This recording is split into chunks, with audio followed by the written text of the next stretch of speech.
Hello friends, यह 15 अगस्त को स्वतंत्रता दिवस के लिए एक प्रेरक कहानी है। एक धागे का जज्बा। एक छोटे से गांव में चारों ओर हरियाली और शांति थी। वहां एक पुराना टूटा हुआ चरखा पड़ा था।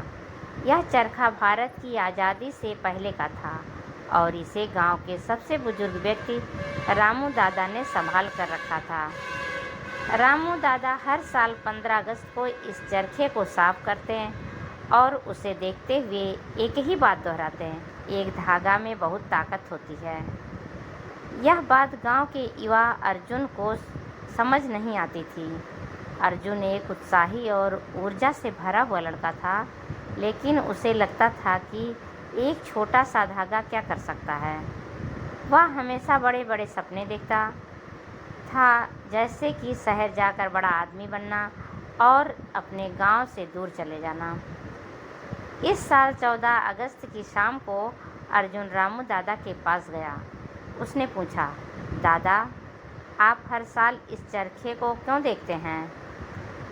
एक धागा क्या कर सकता है? रामू दादा मुस्कुराए और बोले, अर्जुन, क्या तुम्हें पता है कि गांधी जी ने इस चरखे से धागा बुनकर पूरे देश को एक किया था।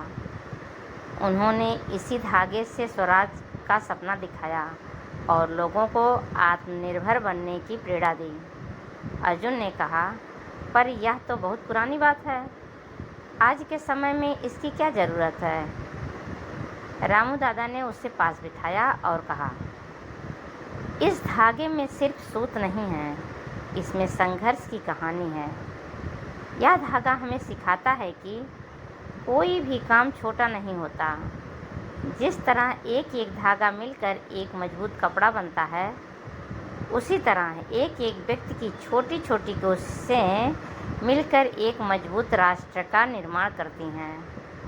उन्होंने आगे कहा, सोचो, अगर हर गांव, हर शहर का एक आदमी अपनी तरफ से देश के लिए कुछ करे तो हमारा देश कितना आगे बढ़ सकता है। तुम अगर शहर जाकर बड़ा आदमी बन भी गए तो क्या तुम अपने गांव को भूल जाओगे? क्या तुम अपने गांव के लिए कुछ नहीं करोगे?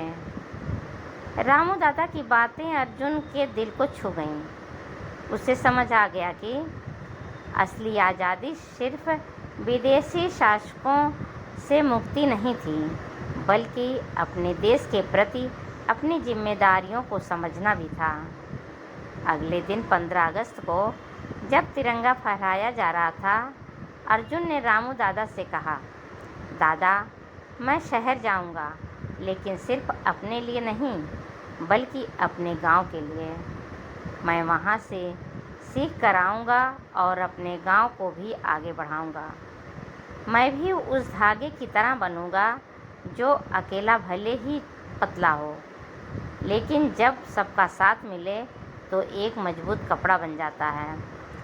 रामू दादा की आंखों में खुशी के आंसू आ गए हैं। उन्होंने अर्जुन की पीठ थपथपाई और कहा, यही है हमारे स्वतंत्रता सेनानियों का असली सपना।